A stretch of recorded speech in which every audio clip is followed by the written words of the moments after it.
Hi. Hi. It's so good to see you. Yeah, it's funny to see you in person finally. In person and in Cologne. Dagmar and I, well, I'm Ava Taylor. I don't know if anybody out there knows who I am. Actually, I should probably introduce myself as well. And who are you, madam? I'm Dagmar Spremberg. Awesome. And we met about 3 years ago at the Yoga Journal Conference in New York City. But we have lots of mutual friends and colleagues and family almost. So I think we were maybe only 1 or 2 degrees of separation apart from each other, and bumped into each other again here in Cologne at the Yoga Of Loft. all places. And started talking and decided we were going to get to know each other a little bit better and help Dagmar's amazing work get out into the world. So today we're talking about a little bit of what we've been doing together, which is essentially getting to know Dagmar and helping her share her amazing tools and wisdom and wellness with the world. So yeah, it's exciting. Yes, I'm excited too. I feel there's also like a timing for everything, and it's really amazing how this has all come together. So thank you for being here with me. I know. So cool actually how things work, and you're right about timing. One of the things that we were blessed to do together was kind of go through Dagmar's history and her story to help pull out some of the really juicy bits that she's already giving to the world, and just kind of formulating them a little bit more clearly. So I got a chance to be privy to your bio, which was so interesting. You know, and before yoga, right? Everyone has their sort of pre life before yoga.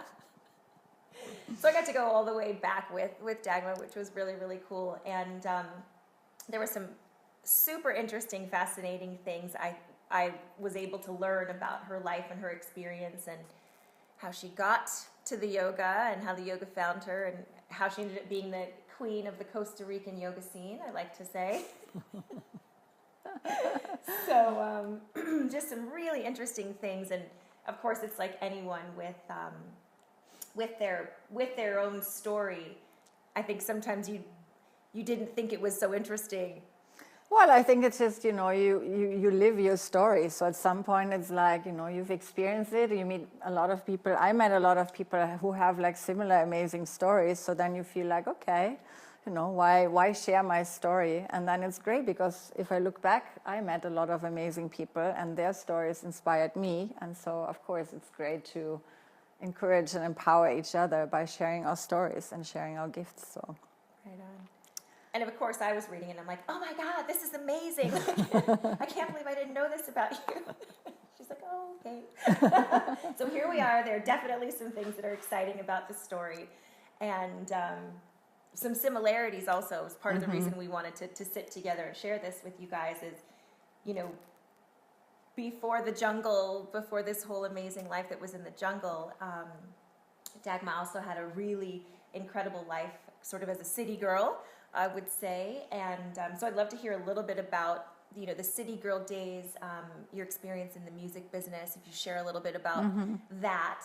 And then we'll talk about how it developed into where it is today. Yeah, and it's funny that we're doing this in Cologne, because this is where everything started, because I grew up not too far from Cologne with my family. And what I remember is that I've always kind of had the longing of leaving Germany. I never really felt this was my place, but then I chose a career in the music business because I love musicians. All my friends were musicians. I love the creativity. And so I spent from 18 to like 30 working in the music business. And the company was actually based in Cologne, but then I moved to Hamburg, and it was really fun. I did promotion and marketing, and but there was always something inside of me that was kind of like, yeah, but what's really my thing, and what's my calling? And it's great to be there for other people, because you can also hide a little bit behind other people. But it was always this like, there's still something missing. And even though I was very successful, then at some point it was clear, now or never. I heard the call, and then I left. Interesting. And yeah. And what kinds of things did you do specifically in the music business? Because I find a little similarity between what we do at Yama, at our agency, supporting yoga teachers, similar to some of the things you were doing supporting musicians. Yeah, so I worked for an independent promotion marketing and management company, and I basically was the head of the promotion department. So I was going to the radio stations in the north of Germany, like Hamburg, Berlin, Hanover, and bringing CDs back in the days, and even records when I started, and basically trying to place those artists and musicians in the format radio. And so it was really interesting to look behind the scenes and how radio was made, and to meet all these journalists. And it was a big time of partying. It was before the internet.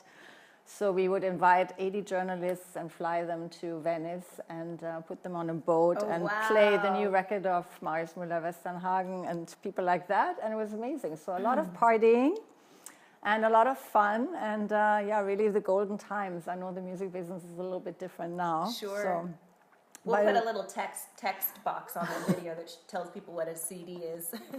Exactly, or even a record, like a long play record, yeah.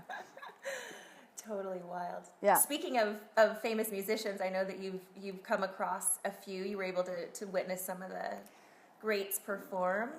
Yeah, I mean, of course, people like Lenny Kravitz, or I worked with Robert Plant, we worked with Sinead O'Connor, so back in the days. Whereas I have to think, like a lot of national artists from Germany, Die Toten Hosen and Marius Müller-Westernhagen, but most people won't really know them. It's also so many years ago. Yeah, but it was really, really a fun time. So the heydays of the music business, huh? Super interesting. Mm-hmm. I can only imagine can you imagine partying before there were iPhones? Amazing. So I know partying comes along with the job when you work in music, and or at least for certain folks. Mm-hmm. And I definitely am one who's been an experimenter in my life, and kind of sought out different kinds of experiences in different ways. And so we definitely have that in common a bit. So I thought that was really interesting in your bio, that was something that was formative for you. And then, of course, what you learned coming in and out of that experience. Well, I think, growing up, everybody looks for ways to feel alive and to really have different experiences and go a little bit beyond our own limitations. So I definitely also experimented with that. But I feel, and that's what all the spiritual teachings say, that everything that we try to find in the outside of us is not going to last. So we go up, we go down, we go up, we go down. And at some point, it's really nice to find other ways. And to me, that was definitely the yoga. And at the beginning, when I found yoga, I was still doing yoga and doing a little bit of the partying and the experimenting. And then at some point, I really felt yoga is all about purity. And there must be some way to feel the same way without using anything from the outside to get there. Mm-hmm. And I had a really beautiful experience when I traveled to India in 2006. I decided to do a Vipassana meditation for 10 days. So it's a 10-day silent retreat. And it was probably one of the hardest things I did, because I wasn't really so... But actually it was so beautiful too. I had traveled in India for 1.5 months, so I was really, really full of a lot of impressions of the country and all the noise and the colors. And then finding this little place in Jaipur without any comfort. You're sleeping on a little bench. You have cold bucket showers. And cold water bucket showers, and there's nothing really to be comfortable. So you really have to commit to do the practice. And then you get up at 4:30 in the morning, and then you start meditating, and there's just a little garden area where you walk around. But I tell you, it was so beautiful, and even hard, because you're really supposed to meditate 9-10 hours a day, and in the evenings you have talks, and it was very inspiring. You just get so sensitive. And then on the 7th day, I had a very beautiful experience, because after the 7th day of meditating, I really had a moment of total ecstasy. And it was really beautiful, because it was really from the inside, and it was really a confirmation of what I'd known already, that whatever we look for outside, the work really to do is to find it inside, because it's inside of us. So, and that's when I was really clear about stopping with all the experimenting and to just pursue further the path of yoga and meditation. because I believe like the more clear we are, the better we can really attract the things we want into our life, you know. Sure. And that really shifted to then attracting my relationship and shifting my business in different ways, because I think I was just more clear. Without popping a pill to get there, right? Exactly. I mean, that's the shortcut, of course. If you pop a pill or do whatever, that's like instant satisfaction, but then the moment it's taken away, you lose it. And so when you find it inside, it's really lasting happiness, you know. And of course, the moment I had this feeling, it was like, oh, great, I feel so amazing, I feel so blissful, like boom, the next second it's gone. But, you know, but at least it's different. It's like, you know, from the inside it's an experience, so you know it's there. So, and it's, nobody can take that away from you. So I think the way is to really go in. It's so neat to hear it, and you know, I get it. I totally get it, and that's one of the reasons I also stick as close as I can to the practice, you know, because I can get that natural high. Yeah, exactly. So. Natural high, that's the way. Good. Right on. So how did you actually... Hold on. Oh, okay. So how did you actually get to Costa Rica? So we've got Germany, we've got Los Angeles. I know a big part of your life in the music business was in Los Angeles. I know you were a city girl living in the East Village in New York. So how the hell did you end up in Costa Rica?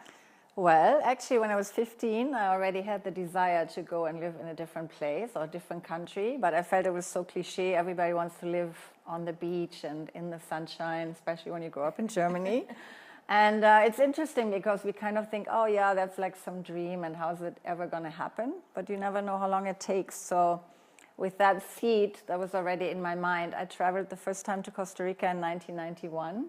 And I totally fell in love. The nature was so amazing. The jungle, there's monkeys everywhere, there's rivers, like just everything is so wild and lush. And I stayed in a little hotel with a German woman, and she was the owner. And it was really like, wow, this person is living my dream. And I was still, in Germany in the music business with my husband, and everything was like so clear to me. This is where I'm at. Right. But again, it was another seed that was planted, because it was like, wow, somebody else is living my dream. And so I kept that in mind. I knew I always wanted to go back there. And it took me 9 years to go back there. So meanwhile, I had to leave Germany. I left my husband, my job. I moved to LA. And it was an intense time. And then a friend from Germany asked me to meet her in Costa Rica. And that was in 2000. But so you had that initial imprint. When you exactly. were there, you felt a connection. Yeah, I felt like I definitely need to go back there. And again, timing is everything. So right. Then finally in 2000, I went back there. And my friend kind of flaked on me. 2 days before we were supposed to meet in Costa Rica, she decided to go to Panama.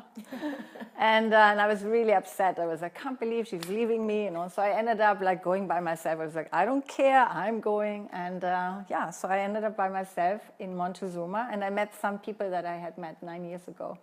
And we just connected, and then things just started to fall into place. I fell in love with a guy who owned a hotel. And at that time, I was living in New York, so I just went back and forth between New York and Costa Rica. And my yoga teacher in Costa Rica at that time was Elena Brower. And since my boyfriend had a hotel with a beautiful space that was great for yoga, I just went to her and I said, well, how about we organize a retreat in Costa Rica? And she was like, let's do it. So then... And this was 2001, right? That was 2001. Mm-hmm. So yeah, I left, I went to Costa Rica December 2000 and then went back and forth and started planning the retreat with Elena. And and then meanwhile, September 11 happened. And basically for me, everything that I created in New York was kind of over. Like all my jobs with photographers, I was doing free production. Yeah. So all my jobs were canceled, and my apartment situation was a little bit of a mess. And so it was just clear, another clear sign, okay, let go, take your things, move to Costa Rica. And so I did in October 2001. And then Elena came, and we were just sitting and doing the retreat. And then she said to me, well, what are you going to do? And I said, I don't know. And she said, well, why don't you become a yoga teacher? And I was like, me? And so God bless her. She kind of initiated that. And at that time, there was no yoga in Costa Rica. So. Right. So I picked up on that, and then the story continues. Right on. And I find 2001 so interesting, living in New York, you know, how obviously that moment was so life altering for so many, for everyone on the world was affected by what happened on September 11th. But I found getting to know so many leaders in our space, it was a really pivotal moment for so many people to leave their jobs, to start focusing on wellness and a healthier way of living and a different kind of, you know, philosophy and putting that into the world. So it was interesting to hear that as well, because it just, it pushed you to to take a leap and to go to some place that, you know, had always been. Yeah, I don't know if I would have really made the choice so easily. So, and that's the thing too. I think it's important to like kind of feel those moments. And then it's like, and it's really amazing because that's the teaching of the yoga too. It's like, you know, realize when you have to let go to create new opportunities. And that was really the beauty, like of all the yoga practice I had done. It's like, wow, put the teachings into practice. And then all of a sudden it was like, okay, I'll make the jump and I'll trust things will fall into place. And then things really started to fall into place amazingly. And so then Elena initiated that. I was thinking of maybe I need to start teaching. And that was also really powerful because working in the music business and always with other people supporting them, there was still this like, well, what's my thing? What's my voice? What's like what I need to do? Exactly. Did you think she was crazy when she said you should be a yoga teacher? Absolutely, absolutely. Like, and anyway, I mean, if I think now, it's like if anybody would have said that to me like 30 years ago, I'll be a yoga teacher in Costa Rica, I would have thought they're crazy. You know? But you never know. And now looking back, I still see like, well, there's actually the red thread that goes through everything. So. Yeah, no, it was powerful, and it was very powerful and scary to then step out of this like behind the scene, and all of a sudden it was like, oh, I can't hide behind anybody. Now it's about me and what I want to share. But I just loved it from the beginning, and it was really like, wow, you know, I never was good enough to play an instrument or to sing, and all of a sudden it was like, I found my creativity, you know. Right. And I've been teaching since, and I love it. Right. And what about, you mentioned trust? And I know that when we are, you know, life is happening and we're making big decisions, or, you know, we're leaving relationships behind, or we're unsettled, or whatever those shifts are that happen, that trust is so hard to hold on to. So I'm trying to imagine trusting, picking up everything and moving, or, you know, halfway around the world into something in a completely new environment. So I guess the question is, you know, share a little bit about trust. Did you doubt yourself, you know, within the process? Were you always super confident, like, I'm doing the right thing, I'm on my, you know, this is a straightforward line? Never. I'm a Gemini, so Geminis are like this. So like my whole life I always felt I was like between chairs, and I was like, do I want to live in New York? Do I want to live in LA? Do I want to go to Costa Rica? Do I want to go back to Germany? So I question myself a lot, and I still do. But I have to say, to me, the key is really finding a good community and like-minded people, and that's really what kept me. When I made this big shift, moving from Germany to LA, where I didn't know anybody, it was so scary, but like pretty soon I met people, and they were also foreigners who had moved to LA, and they were like kind of in the same situation. And I think it's so powerful because then they go through the same thing, and you can share the similar experiences. And when you kind of spiral down, they can lift you up. When they spiral down, you lift them up. And then I found the yoga, and yoga to me is so much about community. And it was like every time I went to my yoga studio, it was like, okay, it's all good. And like the self-doubt disappears, you know, because it makes you, again, you go inside and it makes you connected to your core. And when you feel your core, and it's like, well, this is what I decided to do. This is what I stand for. I'm not going to give up, no matter how hard it's going to be. Sure. And so I think the yoga and community was like really very helpful for me to trust a little bit more and not be so pushy, because we also think we have to push through life to make things happen. And I feel yoga is very much about softening, and, you know, and the more you really soften, things do fall into place. And that's the teaching, that was always the teaching for me, and the work for me, to like surrender and soften and let it come. Not be so German, like, okay.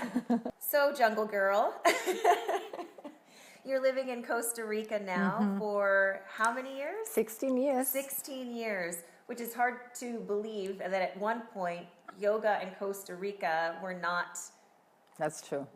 a pair, sort of synonymous with each other. So what's your life like now? What's going on at Montezuma? What are you up to? What's the community like? What's it like living in the jungle? We all fantasize about it on Instagram, but reality might be a little different. It's not all just paradise. There's a price you pay for paradise. But I just want to say also, when I started 16 years ago, it was really also my intention to create community and to have this exchange. So a lot of teachers were coming from New York and teaching retreats and teaching or hosting teacher trainings, and it was really beautiful for my own studying. And so there was a lot of exchange and a creation of community. And I see it now that I still have this beautiful space, and a lot of people come and are kind of maybe a little lost and want to change their life and really find like a little sanctuary. And a lot of people come with a lot of dreams and realize it's not for them, because when you live in a small place like that, it really brings out the truth, because the sky is blue, the sun is shining, the beach is beautiful, but what do you do all day? Right. And so basically life throws all your stuff at you, and if you don't have a practice, then you either run away or you escape in other ways and drink and do drugs, or you have a practice and you have a community and you have a vision, and then it's a really transformative place. I hadn't really thought about Costa Rica like that. You coming from New York, right? That you moved from New York City to Costa Rica, and that you eliminate all of the distractions in a way, and then what? Yeah, exactly, because when I lived in New York, perfect. I was on the phone, I would go out, just sit in a coffee shop, get inspired, watching people go by, you do a little shopping therapy, and you just keep pushing your stuff away. And then in Costa Rica, it's all quiet, it's all nature.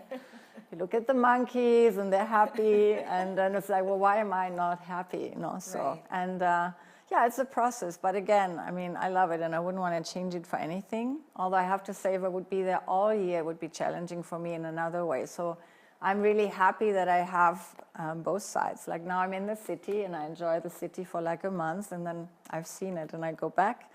And I'm really fortunate because I teach my retreats every year in Europe, and then I get to go with my beloved and travel and teach retreats, and it's such a wonderful gift to have both sides, because there's still a little city girl inside of me. A little tiny one. Yeah, it gets smaller every year. And I need to have like a really quiet place in the city because I can't have noise anymore. But I'm lucky, it manifests, now I'm living in this cute place of my friend's house, and I hear birds in the morning. It's like, it's like Costa Rica. Sounds like home. Okay, so craziest jungle stories. Has there been anything, because I totally have jungle fantasies, but I don't know if I could handle it. So at least right now, I think I would need some work before I could really live there. So what's the craziest jungle story? I don't know. I look to see. I can't even think of any crazy jungle story, because to me now it's all part of it. You For have sure, crazy stories. You just don't think they're crazy anymore. probably. Well, there's spiders and scorpions and snakes, but I don't know if they're like, if there's any particular snake or scorpion or spider story that is so crazy. It was horrific. So, it's just, I think the beauty is that everything that seems so crazy in the beginning, it really changes. Like with everything, when you look at it, it's not so scary anymore. I remember in the beginning, of course, the bugs freaked me out. And then my boyfriend would come and just pick up all these bugs and show them to me, and I would see like how beautiful they are and how fragile they are and how they don't really do anything except if it's a scorpion.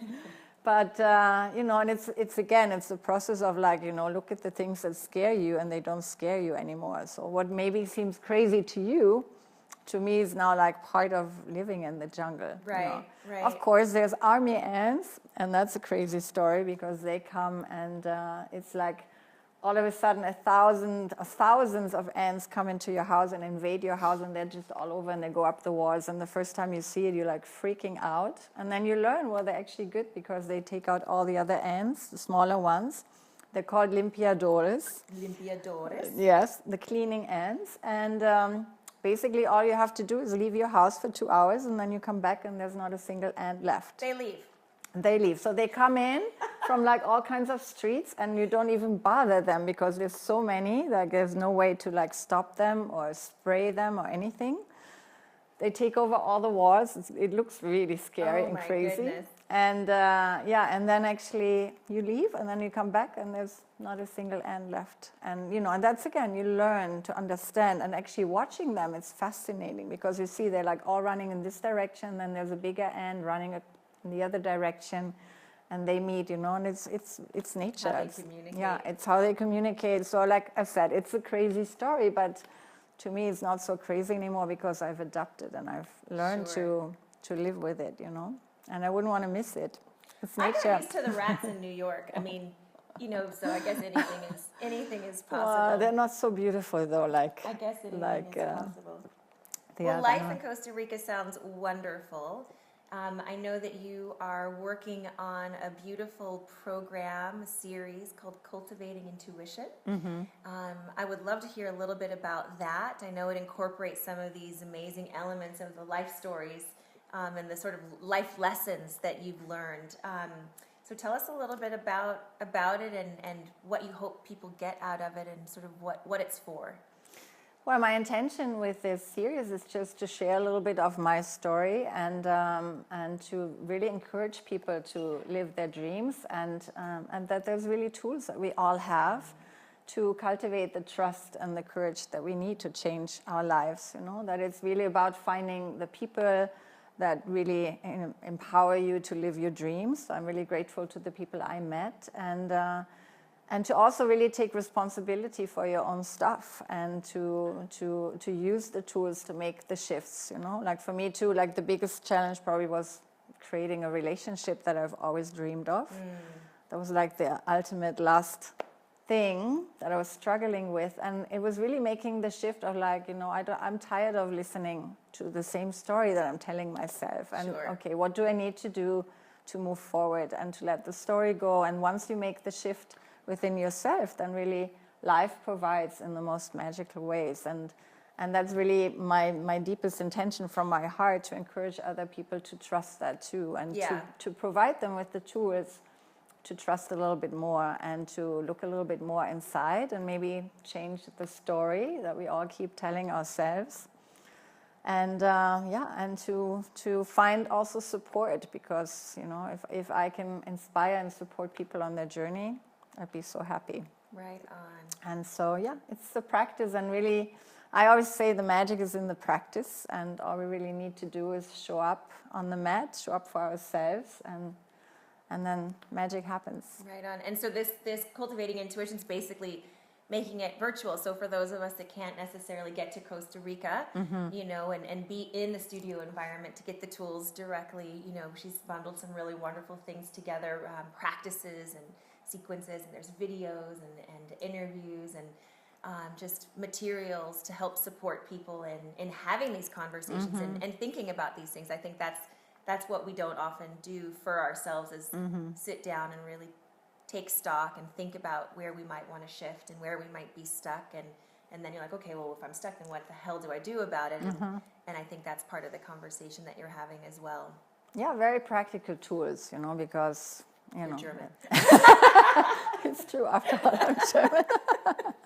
But you're also very practical, I have to say. So it's Capricorn. Yeah. So right on. And my last question I'm curious about is, what do you wish you had known 15 years ago? That things would fall into place if I let go a little bit more and not push so hard, and to really the power of silence and the power of stillness, and that it's really, I used to always make my days very busy, and I really wasn't so comfortable being by myself, and once I learned to be a little bit more comfortable by myself, also a lot of magic happened, so slow down and trust and surrender. It's really the key to a lot of things, and not be afraid to be vulnerable, show your vulnerability. That's strength too, Right. What do you mean by that? Well, because we always feel like, we have to always be the best at being the best parent, being the best friend, being the best partner, and the best at everything and perfect, and it's and we're not, and And it takes a lot to ask for help and to admit sometimes, you know, I really need some help now. I can't do this alone, you know, Right. and we can't do everything alone. So I feel that's showing vulnerability and softness, but it's so important to do that, because then once you reach out and you ask for it, it comes, you know. Nobody can see it necessarily if you hide it. Right. You know, so. Right. So don't be afraid to go out, ask for help, find your support, find your people. And then I wish I would have known that before, but it's also part of the journey. That's why I'm here now. So I didn't know. Giving so. us the secrets. Right on. Well, thank you. Thank you so much. And we'll see you guys out there. Thank you.